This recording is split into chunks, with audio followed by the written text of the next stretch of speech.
യേശു ആരിലും വലിയവൻ വലിയവൻ. യേശു യേശു ആരിലും വലിയവൻ വലിയവൻ. ആരിലും വലിയവൻ വലിയവൻ.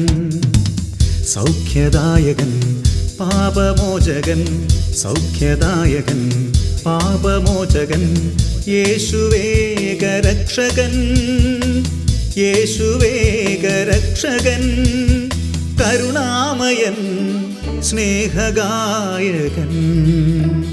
കരുണാമയൻ സ്നേഹഗായകൻ. യേശു യേശു ആരിലും വലിയവൻ വലിയവൻ.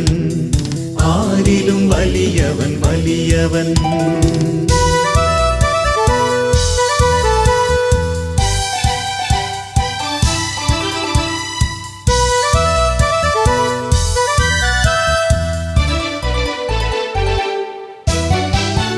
അത്ഭുതങ്ങളുടെ രാജാവ്, വിടുതലിൻ്റെ ആത്മാവ്.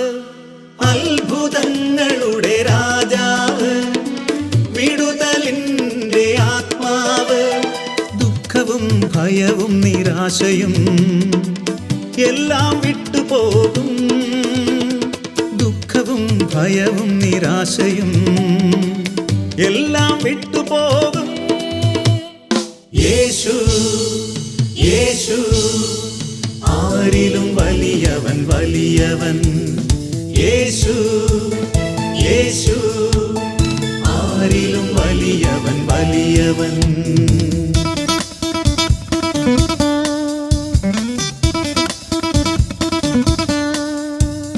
Hallelujah hallelujah hallelujah hallelujah. അന്ധർക്കു കാഴ്ച, ചെകിടർക്കു കേൾവി, രോഗശാന്തിയും നൽകിയവൻ. വചനത്താൽ ദുഷ്ടാത്മാക്കളെ പുറത്താക്കിയവൻ. യേശു യേശു ആരിലും വലിയവൻ വലിയവൻ. ആരിലും വലിയവൻ വലിയവൻ.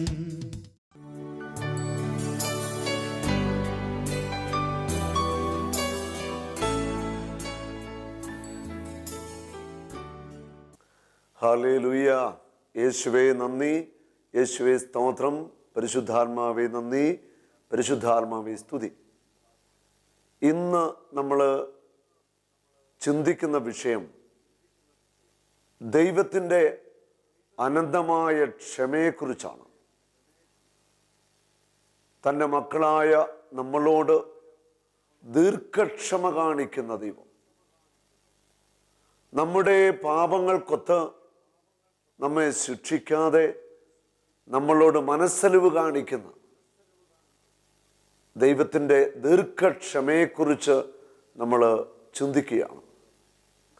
നെഹ്മിയായുടെ പുസ്തകത്തിൽ 9-ാം അധ്യായത്തിൽ 30-ാമത്തെ വചനം പറയുന്നു, വളരെ കാലം അവിടുന്ന് അവരോട് ക്ഷമിച്ചു. ഇസ്രായേൽ മക്കൾ ദൈവം തെരഞ്ഞെടുത്ത ദൈവത്തിൻ്റെ സ്വന്തം ജനം, ദൈവത്തിൻ്റെ ഹൃദയത്തിൻ്റെ ഭാഗമായ ഇസ്രായേൽ ജനം നിരന്തരമായിട്ട് ദൈവത്തോട് മറുതലിച്ചു.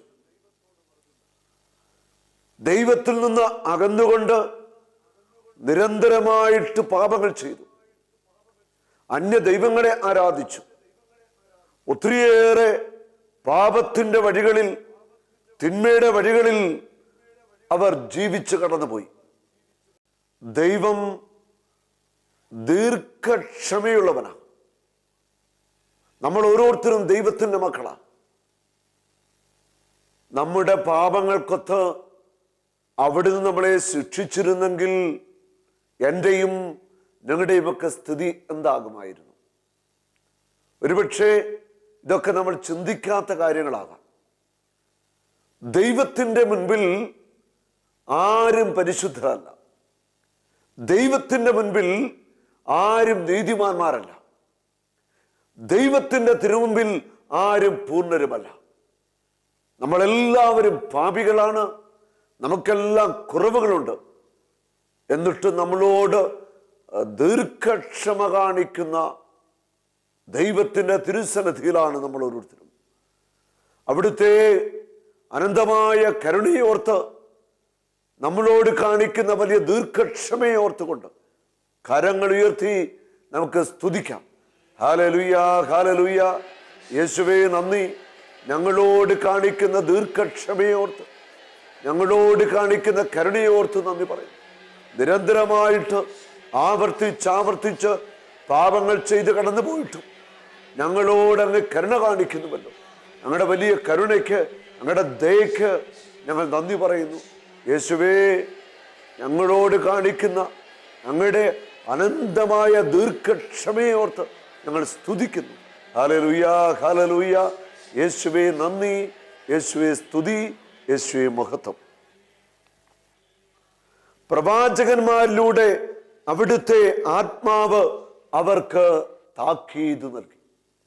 പ്രവാചകന്മാരിലൂടെ ദൈവത്തിന്റെ ആത്മാവ് ദൈവത്തെ മറുതലിച്ച് ജീവിക്കുന്ന ജനത്തിന് താക്കീത് കൊടുത്തു.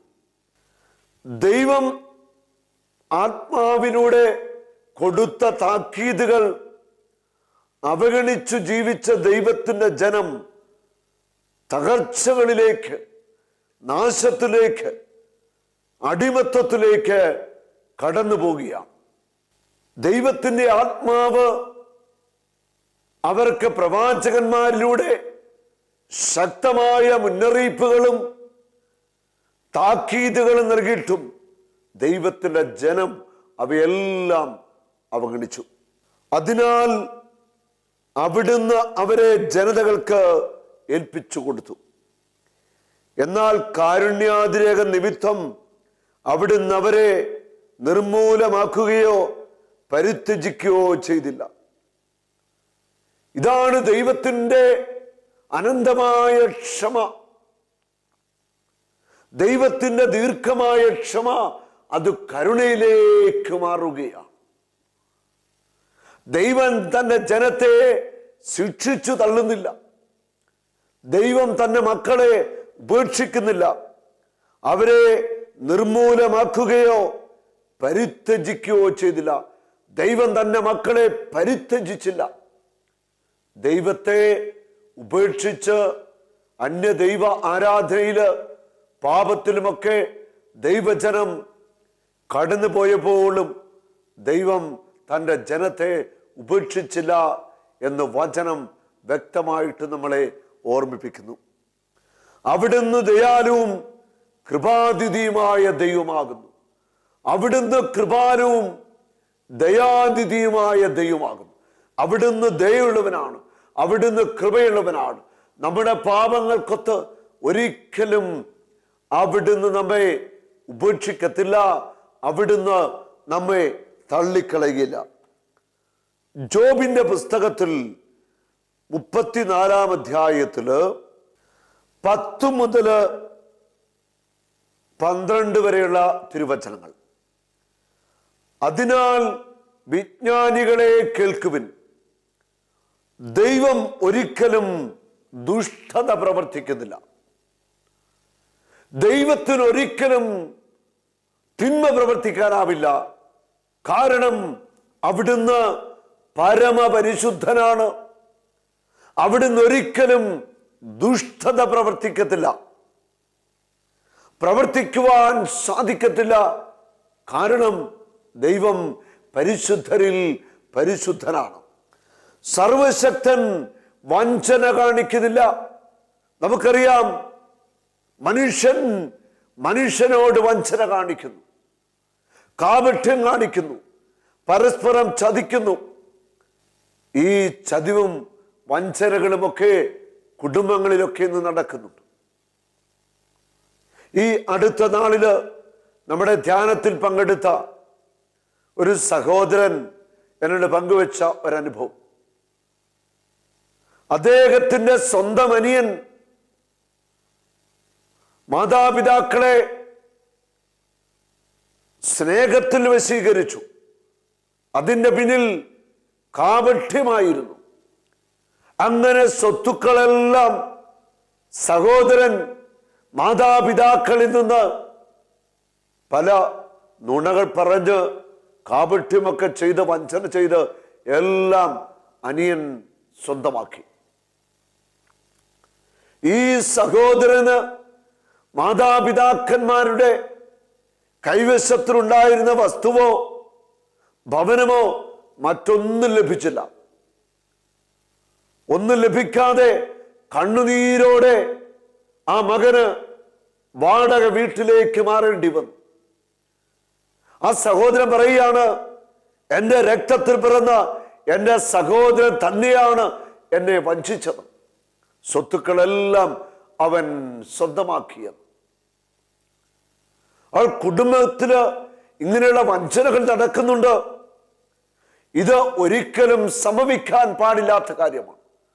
സ്വന്തം സഹോദരനെ കബളിപ്പിക്കുക, സഹോദരനെ വഞ്ചിക്കുക, സഹോദരനോട് കാപട്യം കാണിക്കുക, ഇതൊരിക്കലും നമ്മൾ ചെയ്യരുത്. വ്യക്തിബന്ധങ്ങളില്, ബിസിനസ് ബന്ധങ്ങളില് ഒക്കെ ഇന്ന് വഞ്ചനകളും കാപട്യങ്ങളും നടക്കുന്നുണ്ട്.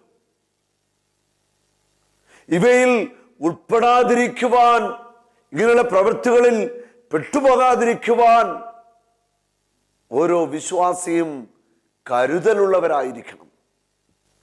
ജോബ് 34:11-12 പറയുന്നു, പ്രവൃത്തിക്കൊത്ത് അവിടുന്ന് മനുഷ്യന് പ്രതിഫലം നൽകുന്നു, അർഹതക്കൊത്ത് അവന് ലഭിക്കുന്നു.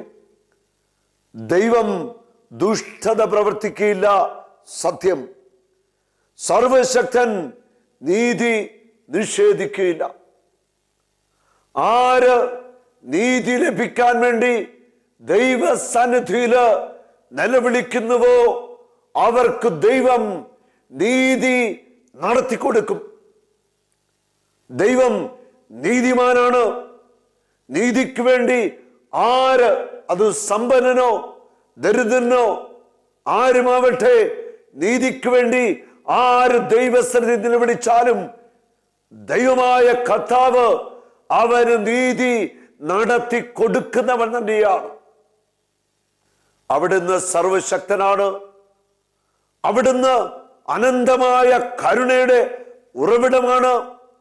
ഒരിക്കലും വറ്റാത്ത സ്നേഹത്തിന്റെ നീരുറവയാണ്.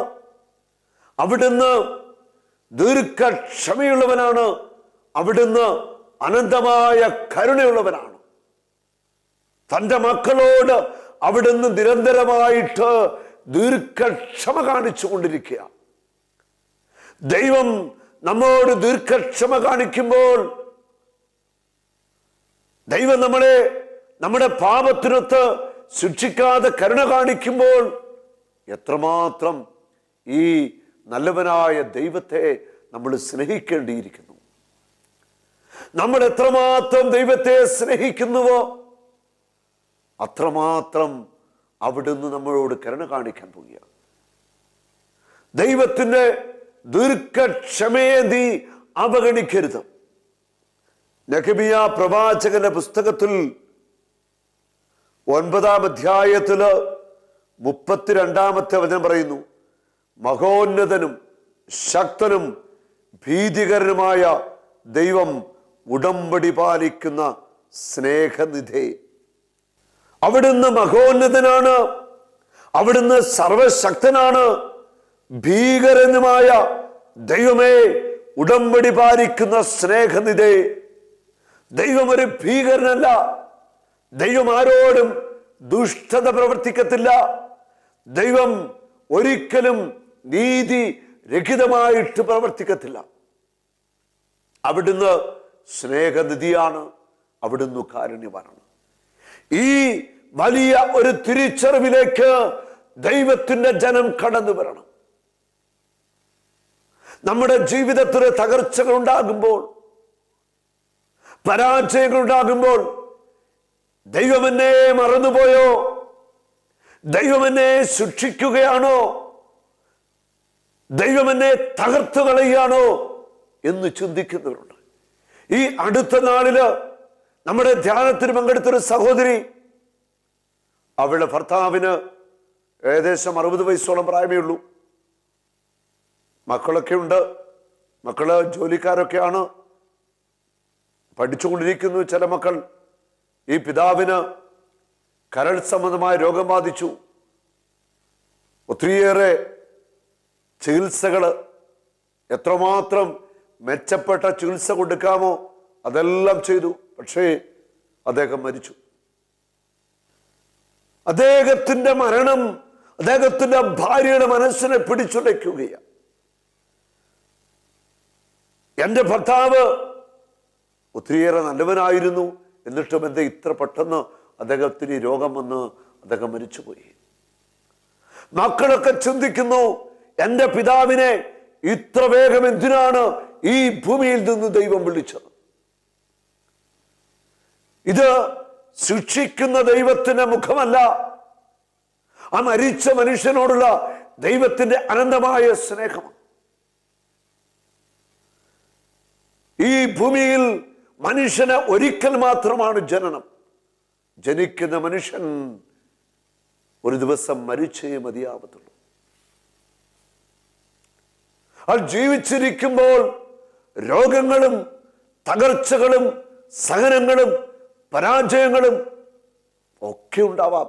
ഇത് ദൈവം നമ്മളെ തകർക്കാൻ വേണ്ടി ചെയ്യുന്നതല്ല.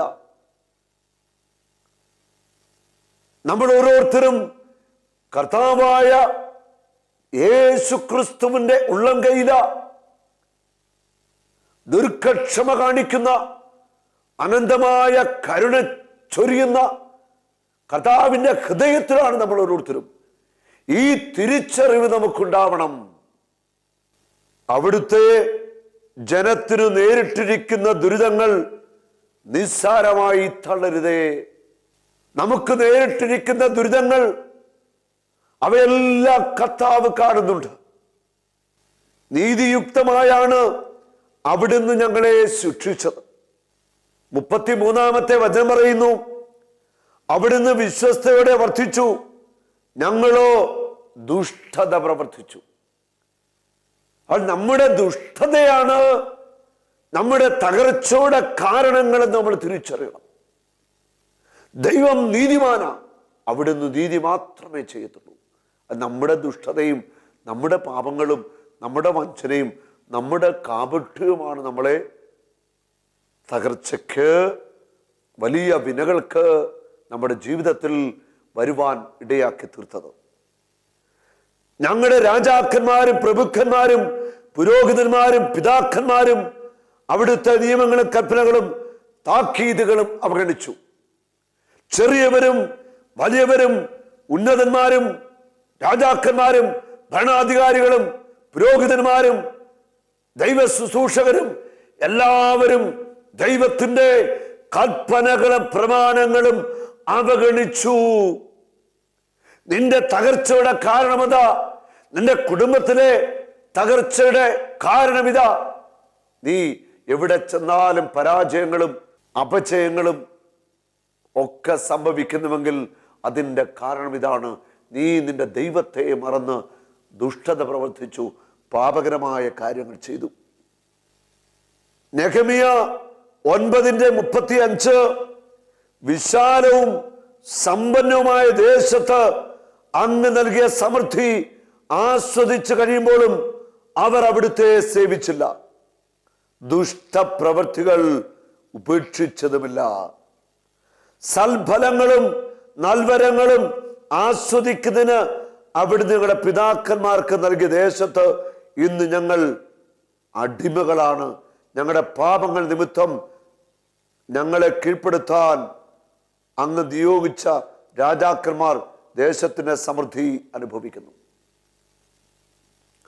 ആത്യന്തികമായിട്ട് ദൈവം നമുക്ക് തരുന്ന ആത്മീയ നന്മകൾ, നമ്മുടെ കുടുംബത്തിലേക്ക് ദൈവം പകരുന്ന ഭൗതിക നന്മകൾ, മക്കൾക്കുള്ള ജോലികൾ, കൃഷികളിൽ വിളവ് ലഭിക്കുന്നു, ബിസിനസ്സിൽ ഉയർച്ച ഉണ്ടാവുന്നു. ഇങ്ങനെ ദൈവ നന്മകളും അനുഗ്രഹങ്ങളും നമ്മുടെ കുടുംബത്തിലേക്ക് സമൃദ്ധമായിട്ട് ചൊരിയുമ്പോൾ നമ്മൾ കൂടുതൽ കൂടുതൽ ദൈവത്തോട് ചേർന്ന് നിൽക്കണം. ഇന്ന് കണ്ടുവരുന്ന ഒരു അപചയം ഇതാണ്. ദൈവം നമുക്ക് നന്മകളും അനുഗ്രഹങ്ങളും മേൽക്കുമേൽ പുരോഗതിയും ഉന്നതിയും ഉയർച്ചയും തരുമ്പോൾ ദൈവത്തെ മറന്ന്, ദൈവകൽപ്പന മറന്ന്, ദൈവത്തിൻ്റെ ഉടമ്പടികൾ മറന്നുകൊണ്ട് ദുഷ്ടത ചെയ്യാനും പാപങ്ങൾ ചെയ്യാനും ഇന്ന് നമുക്ക് മടിയില്ലാതായി തീർന്നിരിക്കുന്നു. ഇത് തന്നെയാണ് ആത്യന്തികമായിട്ട് നമ്മുടെ തകർച്ചയുടെ കാരണം. മനസ്സമാധാനമില്ല, ഹൃദയത്തിൽ സന്തോഷമില്ല, എവിടെയും അസ്വസ്ഥത മാത്രം. അതിൻ്റെ കാരണങ്ങൾ നമ്മൾ കണ്ടെത്തണം, നമുക്ക് അനുദപിക്കാം. കർത്താവിൻ്റെ ദീർഘക്ഷമയെ നമ്മൾ പരീക്ഷിക്കരുത്. കർത്താവിൻ്റെ ആ ദീർഘക്ഷമയിൽ നിന്ന് നമുക്ക് പാനം ചെയ്യാം. ആ ക്രൂശിൻ്റെ ചുവട്ടിൽ നമുക്ക് മുട്ടുകുത്തി നിൽക്കാം. ആ ക്രൂശിതൻ്റെ തിരുമുറിവുകളിലേക്കൊന്ന് നോക്കിക്കേ. നീ എത്ര വലിയ പാപിയാണെങ്കിലും, എത്രമാത്രം തിന്മകൾ ചെയ്ത വ്യക്തിയാണെങ്കിലും, കർത്താവ് എന്നോടും നിങ്ങളോട് ഓരോരുത്തരോടും ക്ഷമ കാണിക്കുവാൻ പോവുകയാണ്. ആ കുത്തിപ്പിളർക്കപ്പെട്ട ഹൃദയത്തിൽ നിന്ന് സ്നേഹത്തിൻ്റെ പ്രവാഹം നമ്മളിലേക്ക് ചൊരിയുക. നമുക്ക് പ്രാർത്ഥിക്കാം. ദീർഘക്ഷമ നമ്മോട് കാണിക്കുന്ന നമ്മുടെ നല്ലവനായ ദൈവത്തെ, യേശുവിനെ നമുക്കൊത്തിരി സ്നേഹിക്കാം. എല്ലാവരും ഒരു നിമിഷം കണ്ണുകൾ അടച്ചു പിടിച്ച്, കരങ്ങളൊക്കെ ഒന്ന് കൂപ്പിപ്പിടിച്ച് ഈശോയുടെ മുമ്പിൽ മാപ്പ് ചോദിച്ചേ. ഈശോയെ, ഒത്തിരിയേറെ പാപങ്ങൾ ജീവിതത്തിൽ ചെയ്തിട്ടുണ്ട്. ഒത്തിരി തിന്മകൾ, ഒത്തിരി വഞ്ചനകൾ, ദുഷ്ടതകൾ, ഹൃദയം നിറയെ കാപട്യമാണ് കർത്താവേ. ഞങ്ങളോട് നീ ക്ഷമിക്കണം. ഞങ്ങളോട് കാണിക്കുന്ന കരുണയ്ക്ക്, ദീർഘക്ഷമയ്ക്ക് ഞങ്ങൾ നന്ദി പറയുന്നു. യേശുവേ, ഒരിക്കലും ഞങ്ങളെ തള്ളിക്കളയരുതേ. ഞങ്ങളും ഞങ്ങളുടെ കുടുംബാംഗങ്ങളും പിതാക്കന്മാരും ചെയ്ത പാപങ്ങൾ ക്ഷമിച്ച് ഞങ്ങളെ വിശുദ്ധീകരിക്കണമേ. ഞങ്ങളോട് അങ്ങ് കാണിക്കുന്ന ദീർഘക്ഷമയെ ഓർത്ത് ഞങ്ങൾ നന്ദി പറയുന്നു. പരിശുദ്ധ അമ്മയോട് ചേർന്ന്, മാലാഖമാരോട് ചേർന്ന്, സ്വർഗത്തിലെ സകല വിശുദ്ധരോട് ചേർന്ന് ഞങ്ങൾ കരങ്ങളുയർത്തി സ്തുതിച്ച് അങ്ങയുടെ ദീർഘക്ഷമയ്ക്ക് ഞങ്ങൾ നന്ദി പറയുന്നു. യേശുവേ നന്ദി, യേശുവേ സ്തോത്രം. പിതാവേ നന്ദി, പിതാവേ സ്തുതി. അനന്ത കാരുണ്യവാനായ പിതാവേ, ഞങ്ങളോട് ദീർഘക്ഷമ കാണിക്കുന്ന പിതാവേ, ഞങ്ങളെ ശിക്ഷിക്കരുതേ. ഞങ്ങളുടെ പുത്രനായ യേശുവിൻ്റെ പീഡാസഹനത്തെ ഓർത്ത് ഞങ്ങളോട് ദീർഘക്ഷമ കാണിക്കണം. ഞങ്ങളെ തള്ളിക്കളയരുതേ. അങ്ങയുടെ പുത്രനെ തിരിച്ചറിയാൽ ഇപ്പോൾ ഞങ്ങളെ കഴുകണമേ. അങ്ങയുടെ ആത്മാവിനെ ഞങ്ങളിൽ നിന്ന് എടുത്തു മാറ്റരുതേ. ദാവീദ് പ്രാർത്ഥിച്ചതുപോലെ നിലവിളിക്കുന്നു. അങ്ങയുടെ ആത്മാവിനെ ഞങ്ങളിൽ നിന്ന് എടുത്തു മാറ്റരുതേ. അങ്ങയുടെ ആത്മാവ് നൽകിയ താക്കീതുകൾ ഞങ്ങൾ അവഗണിച്ചിട്ടുണ്ട്. കരുണയാകണമേ പിതാവേ. ദൈവാത്മാവേ, യേശുവേ, ഞങ്ങളോട് കരുണയാകണമേ. ഞങ്ങളോട് ദീർഘക്ഷമയായിരിക്കണമേ. പൂർണ്ണമായും ഞങ്ങളുടെ ജീവിതം അങ്ങയുടെ തിരുമുമ്പിൽ സമർപ്പിക്കുന്നു. ഞങ്ങളോട് ദീർഘക്ഷമ കാണിക്കണമേ. യേശുവേ നന്ദി, യേശുവേ സ്തുതി, യേശുവേ ആരാധന, യേശുവേ മഹത്വം.